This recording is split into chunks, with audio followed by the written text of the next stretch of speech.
All right, so let's start this over again. Thanks for joining me today. For those of you who are just joining, we had a little bit of a technical difficulty and a technical glitch this morning, but we're back in business and I think everyone can hear me loud and clear.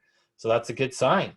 So without further ado, let's get into it. Today we're in day number 10 of the Profit Challenge. And I really want to thank you for being here today. It's already been 10 days of this 30-day Profit Challenge.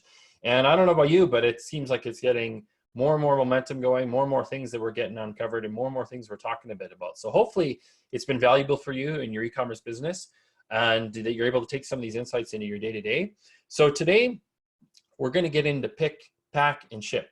And what pick, pack, and ship is all about is really related to the cost that it takes to pick an order out of your inventory, to pack it into a box, and ship it out the door to your customers. So let's dive into it.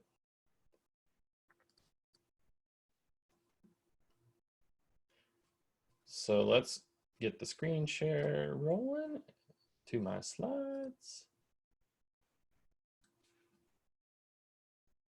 All right, so pick, pack, and ship. As we talked about, day 10 today, we're talking about people when you pick your orders, pack them, and send them out the door to your customers. So this is part of the order margin tree that we've been talking about over the last few days. And so just to refamiliarize yourself with the order margin tree, on the left-hand side, what you have is our order example where when we would take an order, let's say, for example, you're selling a product and you're listing at $120. By taking a $20 discount off of that, you're going to arrive at a $100 product margin. Then from there, if you add on any taxes and or shipping, you're going to arrive at a gross revenue of $114.95. Now, these numbers are important is to understand how they translate over to the order margin tree, where we've been talking a bit about how gross revenue, orders, as well as product revenue, and all these other costs on the right-hand side are going to add up to get you to your total order margin. So yesterday we talked a bit about the e-commerce platform costs and what it costs you to run your e-commerce platform. Today what we're going to get into is the pick, pack, and ship costs and what those entail for your e-commerce business. So let's talk a bit about pick, pack, and ship. So as we talked a bit about, it's a phrase, it's very easy, very catchy, very easy to understand. But what the pick, pack, and ship is all about is basically, if you think about it, you're picking your orders, and whether that's you've got warehouse staff or you may be third-party outsourcing it, the picking of the orders, there's a process involved with that and some cost may be involved. You've got the packing of the orders, and the packing of the orders could be, the packaging that you put in there, if there's gift wrap that you're using, if there's special stickers or stuffers you're throwing in the box, all those sort of packing supplies and packing costs.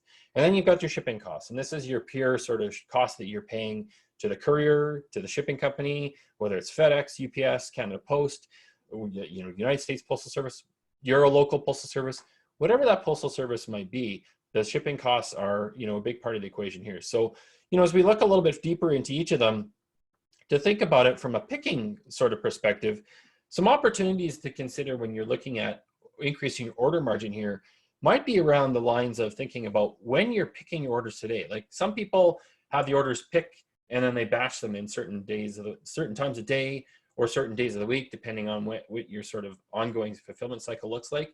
But typically what you want to do is try to batch those in sort of specific time periods so that you're being efficient with your time, but also you're being efficient with your people and your resources. There's this concept of what they call switching friction you may have heard about, where it takes you so much minutes or time to get into a routine or habit or repetitive behavior. And so with that, if you're getting into a batch sort of time or process with the picking of the orders, then you're able to increase the margin or the amount of time or the efficiency that people are taking to actually pick those orders for you from your orders and moving them on into the packing cycle. So let's look at packing cycle. So with packing, obviously, there's a lot of opportunities here that you could be looking at to increase your margin. You could be looking at your suppliers and the supplies that you use to pack the things. You could be looking at buying things maybe more in bulk in terms of the supplies, where there's the boxes that you're using or the actual physical supplies, whether it's bubble wrap or it's, the bubble that you put into there to, have things avoid shifting around, or maybe it's the stickers or whatever sort of thing, right? So just thinking about here, some opportunities to improve your margin there would be thinking about, well, how do I maybe buy things in bulk instead of just buying them individually? And then we've got the shipping costs. And obviously the shipping costs are probably the most important part of the equation, because without the shipping costs, You wouldn't be able to get the customer product to them. But with the shipping costs, there's obviously a lot more cost involved here. And in some cases, you know, there's things like Amazon Prime, which has kind of changed the landscape for a lot of people. And everyone thinks, well, I have to offer shipping because Amazon doesn't. Well, that's not necessarily entirely true. There's a lot of brands that I shop from personally that do charge for shipping. And I don't mind paying shipping for a premium product if I know that it's going to get to my doorstep on time when they say it's going to be, but also it's a product that I know that they can stand behind and they will deliver. So in scenario shipping, what we're going to do is we're going to look at a few scenarios here of how you can perhaps increase your shipping margin as you're moving throughout your business. So let's take a current state example here. So if we go back to our scenario of $9.95 on an order, let's say your cost that you're shipping it out to the customer, what you're charging them for is $9.95. It's a nice kind of round number. But then when you think about the shipping cost, maybe you're only getting it for $8 from your supplier, whether that's FedEx or Canada Post or whoever that might be. So there is an opportunity to make a little bit of profit in there. You're currently would be sitting at $9.95 minus 8 would give you a $1.95 number. And so if we go back to our profit margin tree and product margin tree we used in the last few days, 4,000 orders is the number we've been working as a ballpark. So if you took that basically roughly $2, you're going to be making about $8,000 in shipping margin. So not a ton, but obviously it all adds up. If it don't make dollars, it don't make sense. And if it's dollars and cents here that we're talking about, they can add up to some significant numbers in your business. So let's take the scenario of, let's say you reduced your shipping costs. Let's say you were able to, negotiate a better rate with your supplier. Or let's say, for example, you're able to get by sending more shipments out the door at a certain time of day or certain period, or maybe you select to use only one vendor for shipping and versus multiple vendors to just save on costs. Even if you shaved off 10% of that shipping cost, so dropping it down from $8 now to $7.20, that opens up a whole bunch more margin on that particular order. So that's going to add another 80 cents to that bottom line of your shipping profit, where it's going to increase your profit on those 4,000 orders from around $8,000, give you another $3,000 in your pocket of $11,000 in shipping margin. So a little bit of, talking 80 cents here can add up to be $3,000 in your pocket annually. Now, let's look at the increase of the shipping costs. So on the flip side of it, maybe you don't have the opportunity to negotiate your supplier, or maybe you only have the one supplier and you're currently at only the one current sort of price range.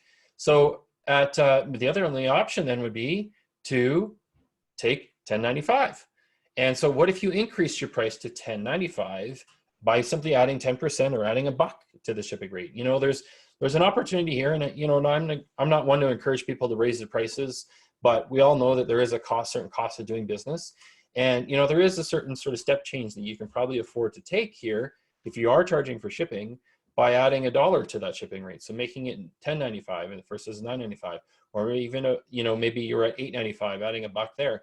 Whatever you're sort of starting out at, if you added 10% here, you can see that by going from $10.95, you're going to add now almost double, go up 50%. Sorry, not double, but you're going to add another 51% to $2.95, or that's almost another $4,000 on top of the current $8,000 that you would be making. So now if we combine the two, you can obviously imagine where this picture is going. Is if we increased our shipping rate to $10.95, we decreased our shipping cost to $7.20. That's going to pretty much almost double the amount of shipping margin that we're able to make here. So we're able to go from $3.75 an order, or sorry, $1.95 an order, all the way to $3.75 an order. Or on that 4,000 order margin, we're talking $15,000 for the year. So, these are sort of little micro changes that you can be making in your business, but you can see these micro changes can add up to be a lot of savings in your overall business, but also a lot more margin back, that maybe that $15,000 you can reinvest in other packaging or other shipping things that you want to do.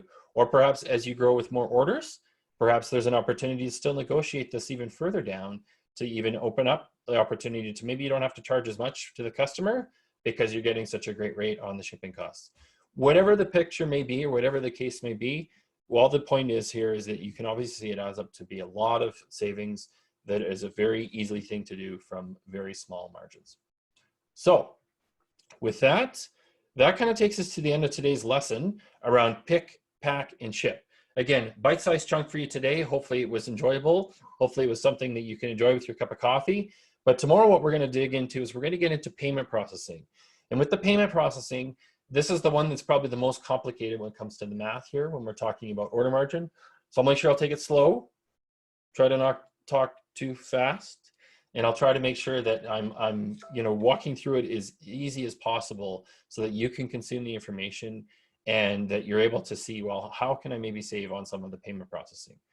So with that, I'm going to pause the recording now and take any questions for anyone that may have questions for me today.